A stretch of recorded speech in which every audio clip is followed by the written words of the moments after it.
Hello दोस्तों, आइए हम लोग फिर इस वीडियो में पढ़ते हैं। अगला जो वीडियो था उसमें पढ़े थे हम लोग कुतुबुद्दीन ऐबक के बारे में और कुछ चीज़ आराम शाह के बारे में भी देखे थे।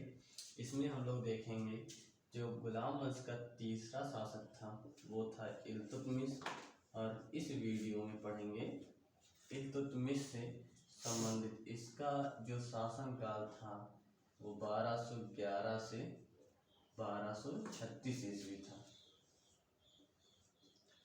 तो कई बुकों में इसका शासनकाल 1211 से न होकर 1210 में मिलता है। तो आइए देखते हैं इसके बारे में। जब ये शासक बनता है, शासक बनने से पहले इसके टाइम में देखते हैं। तो शासक बनने से पहले इल्तुतमिश बदायूं का गवर्नर था और कुतुबुद्दीन ऐबक के बाद आराम शाह शासक बना। आराम शाह से जो एक अयोग्य शासक था और उससे अमीर वर्ग जो था वो खुश नहीं था। तो अमीर वर्ग ने इल्तुतमिश को जो है दिल्ली बुलाया और इसे शासक बनने के लिए जो है इसकी मदद की। तो ये शासक बनने से पहले बदायूं का गवर्नर था।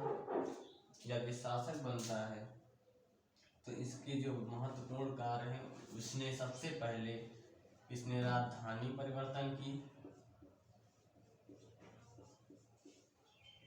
राजधानी को इसने लाहौर से, इससे पहले लाहौर थी और ये लाहौर से दिल्ली लेकर आया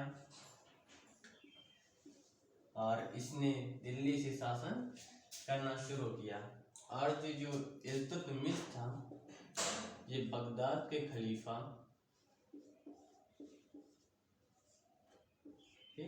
बगदाद के खलीफा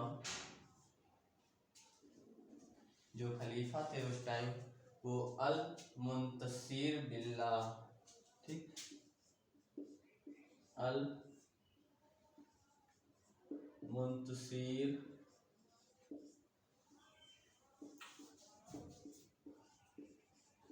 बिल्लाह थे। तो इल्तुतमिश ने बगदाद के खलीफा अल मुंतसिर बिल्लाह से खिल्लत प्राप्त की थी। खिल्लत का मतलब हुआ कि एक मुस्लिम शासक के रूप में इसने अपने को शासक बनाया और ठीक, तो इसने खिल्लत प्राप्त की थी। खिल्लत प्राप्त करने के कारण इसे दिल्ली का वास्तविक संस्थापक भी कहा जाता है।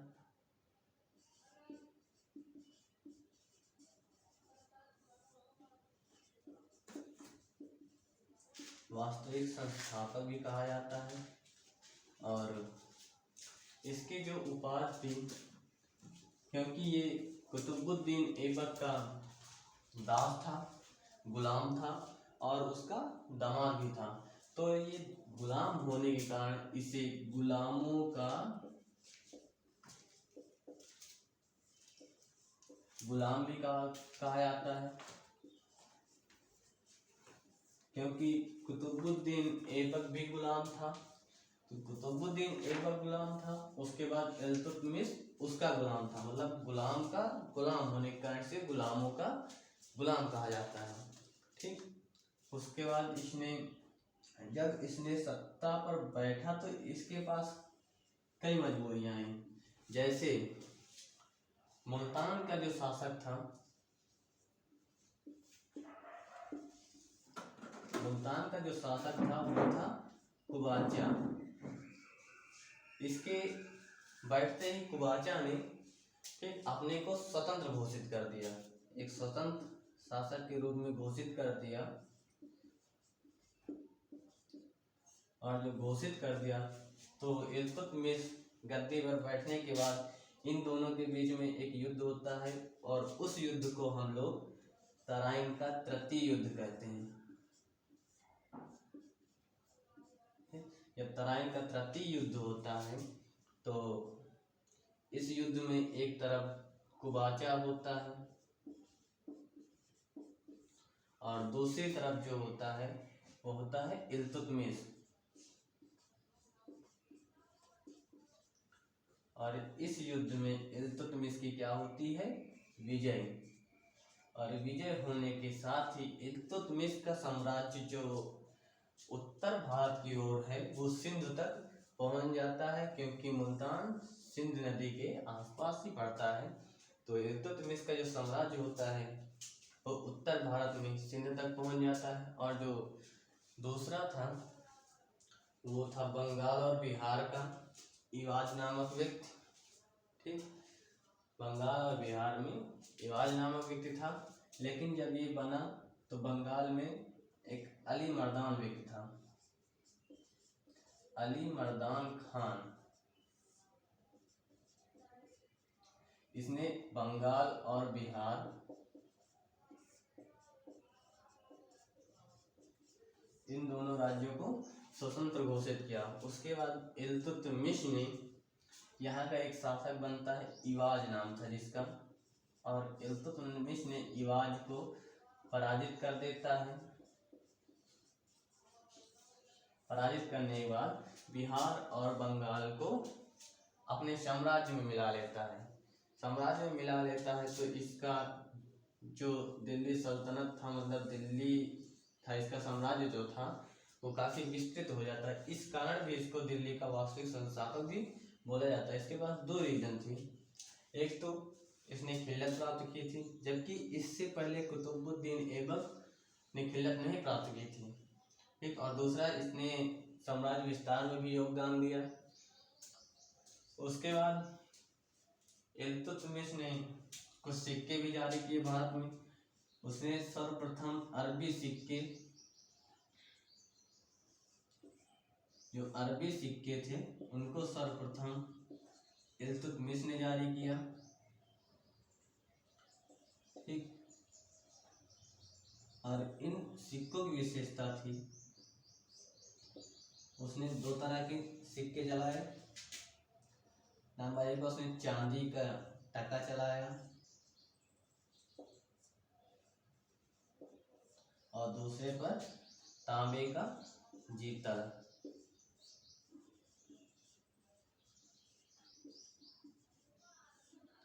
इसी के साथ उसने जो चांदी के टके थे उन पर टकसाल लिखवाना शुरुआत किया। ठीक,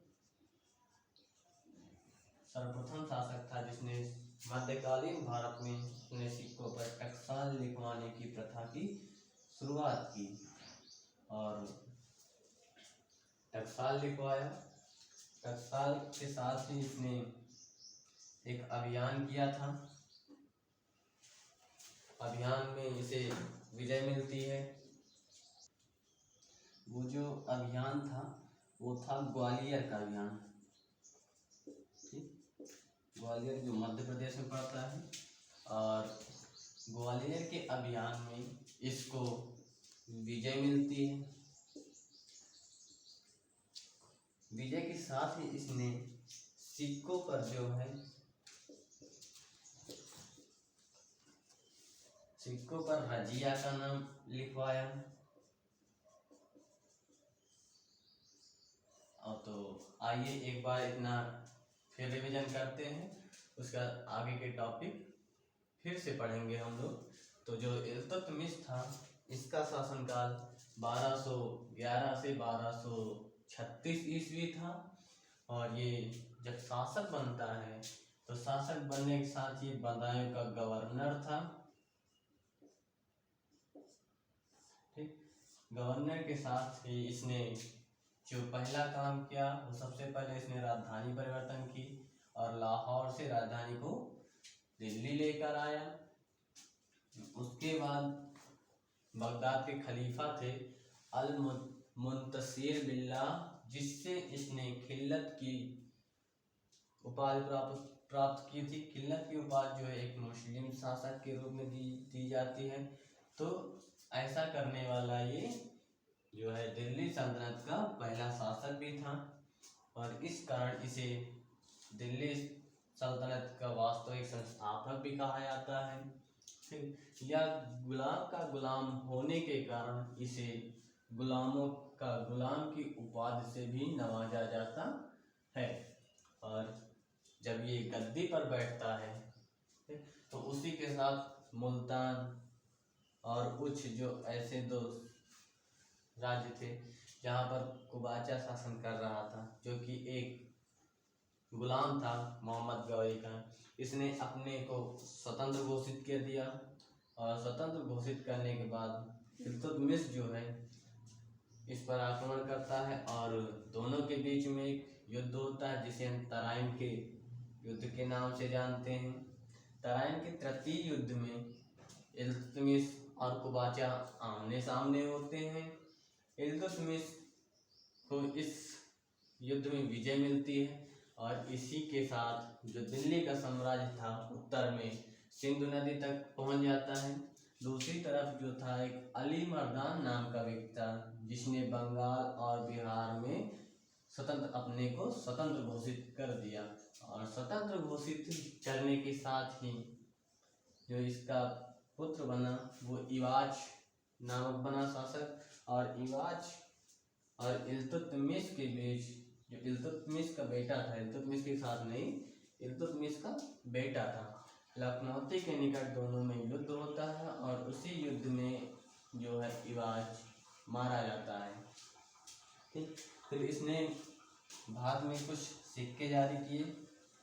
ये भारत में अरबी सिक्कों की शुरुआत करने वाला सर्वप्रथम शासक था। और इसने दो प्रकार के सिक्के चलाए। पहला चांदी का टका जिस पर इसने टकसाल लिखवाया, और ऐसा करने वाला भी ये पहला शासक था। उसके बाद तांबे का जीतल चलवाया। फिर इसने एक अभियान किया, वो था ग्वालियर का अभियान, और इसमें इल्तुतमिश को विजय प्राप्त होती है। इस विजय के साथ ही उसने सिक्कों पर रजिया का भी नाम लिखवाया। ठीक, तो इसके बाद हम देखते हैं इसके आगे के प्रमुख वो इसके पॉइंट। और इसके बाद यह दिल्ली सल्तनत का, ठीक, दिल्ली सल्तनत का मार्कर नहीं चल रहा है, जो कोशिश करते इसे चलाने की, किसी कारणवश रुक गया। एक व्यक्ति था जिसका नाम था चंगेज खान। ठीक, बहुत ही सातिर व्यक्ति था चंगेज खान, मतलब बहुत ही महान व्यक्ति था। जैसे गब्बर का नाम सुनो ना, गब्बर का नाम सुनते ही कुछ लोग डर जाते हैं, वैसे चंगेज खान का नाम भी सुनते कुछ लोग डर जाते थे।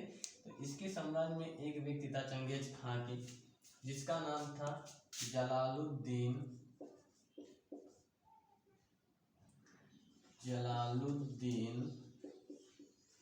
मांगबरनी।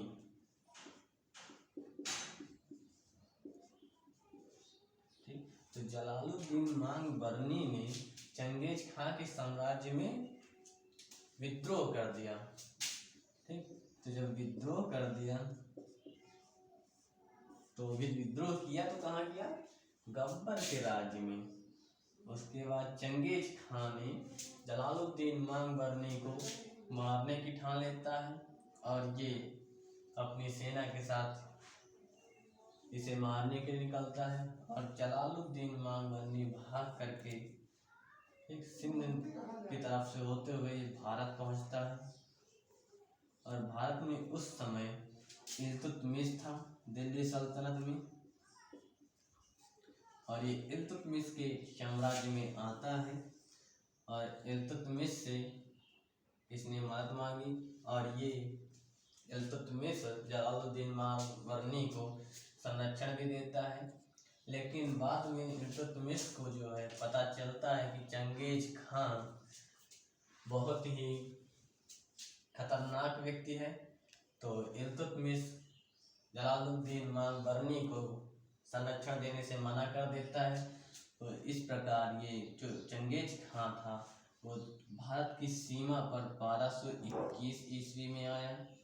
जबकि चंगेज खान ने भारत पर आक्रमण नहीं किया था, लेकिन ये आया तो जरूर भारत की सीमा तक। तो इस प्रकार अगर हम देखें तो जो बाहरी आते हैं उनके क्रम में बहुत महत्वपूर्ण स्थान रखता है। इस प्रकार इल्तुतमिश दिल्ली सल्तनत का प्रथम शासक था जिसने सुल्तान की उपाधि धारण की। सुल्तान की उपाधि धारण करते ही इसने 18 फरवरी 1229 को स्वतंत्र शासक घोषित कर दिया। ठीक,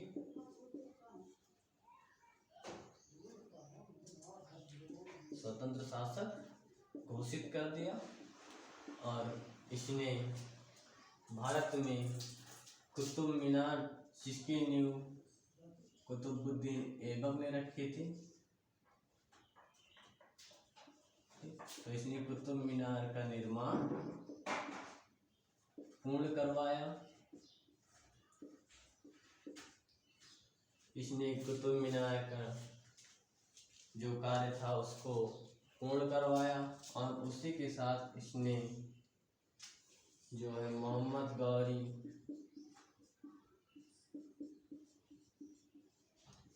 कि उसमें इसने एक जो है मोहम्मद गौरी के याद में इसने एक इस्मत बनवाई जिसका नाम था मदरसा ए मुइज्जी। तो इसने मोहम्मद गौरी की इस्मत में एक मदरसा बनवाया जिसका नाम था मदरसा ए मुइज्जी। और दूसरा इसने अपने पुत्र नसीरुद्दीन महमूद की इस्मत में भी इसने उसके मकबरे पर इसने मदरसा नासिरी जो है इसने नासिरी मदरसा बनवाया। और इसने भारत में एकता प्रथा की भी शुरुआत की, जबकि एकता प्रथा इससे पहले मोहम्मद गौरी ने शुरुआत की थी, लेकिन इसे सुव्यवस्थित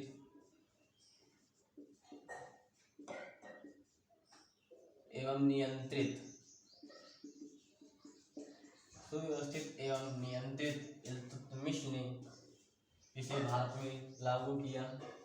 और इल्तुतमिश जो है इसे गुंबद निर्माण का पिता भी कहा जाता है इल्तुतमिश को। तो गुंबद निर्माण का पिता कहा जाता है। और इसने अपने बेटे की याद में, ठीक, जिसका नाम नासिरुद्दीन महमूद था,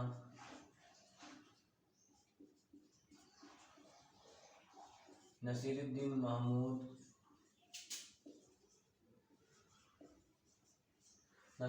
महमूद की याद में इसने सुल्तानगढ़ी का मकबरा बनवाया।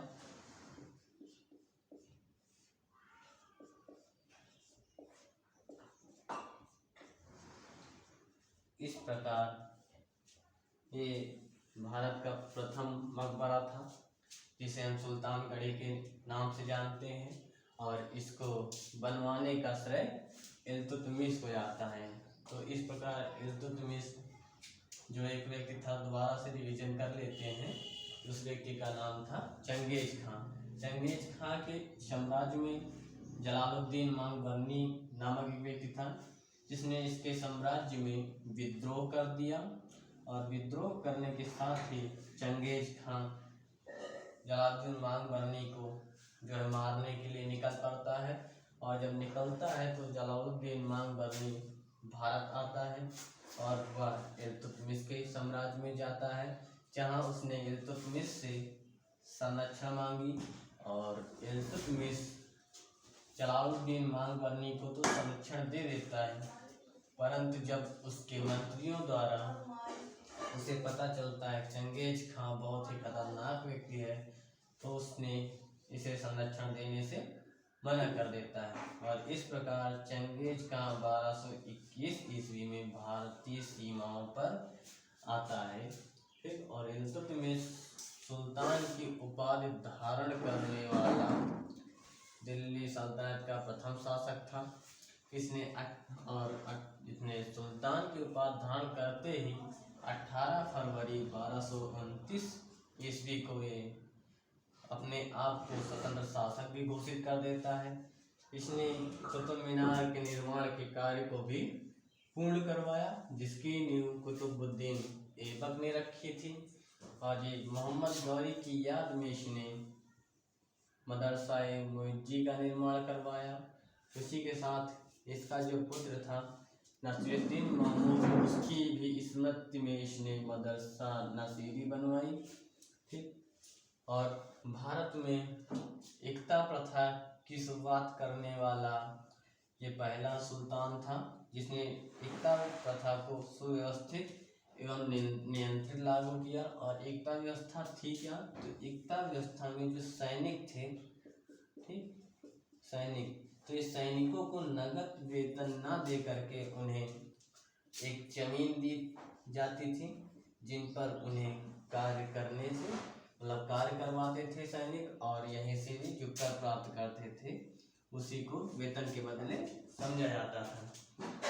ये जो था, ये जो आनुवंशिक मतलब पैतृक नहीं था कि जो है इसके पिता का है तो उसके बेटे का हो जाएगा, इसे सुल्तान किसी को भी दे सकता था। ठीक, और इल्तुतमिश को बाद में गुंबद निर्माण का पिता कहा जाता है। और इसने अपने बेटे नसीरुद्दीन महमूद की याद में इसने सुल्तानगढ़ी का मकबरा बनवाया। और सुल्तानगढ़ी का मकबरा भारत का सर्वप्रथम मकबरा था। ठीक, तो इसी के बीच इल्तुतमिश आर्य भी समाप्त होते हैं। इल्तुतमिश से जो भी पॉइंट थे वो इतने ही थे। और इसके बाद हम लोग पढ़ेंगे इल्तुतमिश के बाद का शासनकाल। फिलहाल आप यहाँ तक